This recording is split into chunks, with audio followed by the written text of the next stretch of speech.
उद्या नंदुरबारला प्रचार दौऱ्यासाठी त्यांची एक मोठ्या सभेचं आयोजन आपण केलेलं आहे। उद्या मोदीजी नंदुरबारला येणार आहे। सकाळी 9 ते 9:30च्या मध्ये ती आपली रॅली सुरू होणार आहे, प्रचार सभा सुरू होणार आहे।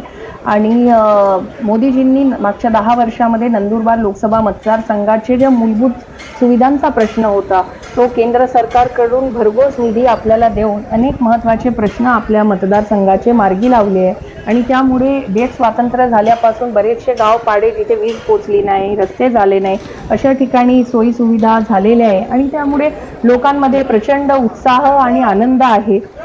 मोदीजी नंदुरबारला येते आणि या उद्याच्या सभेमध्ये आपल्या या मतदारसंघातील लाखो लोक हे स्वतःहून मोदीजींचं भाषण ऐकायला येणार आहे। किंबहुना असे बऱ्याच प्रतिष्ठित लोकांचे मला मोदीजींची ज्या दिवशी सभा डिक्लेअर झाली त्या दिवसापासून दररोज मला असे अनेक प्रतिष्ठित नागरिक जे कुठल्याही राजकीय पक्षाशी संबंधित नाही, वेगवेगळे प्रोफेशनल्स आहे, असे लोकही मला फोन करून मला विनंती करतायत आम्हाला तुम्ही पासेस उपलब्ध करून द्या, मोदीजींचं भाषण ऐकायला आम्हालाही यायचं। त्यामुळे लोकांमध्ये प्रचंड उत्साह आहे आणि लाखो लोक उद्या मोदीजींच्या सभेला येणार आहेत।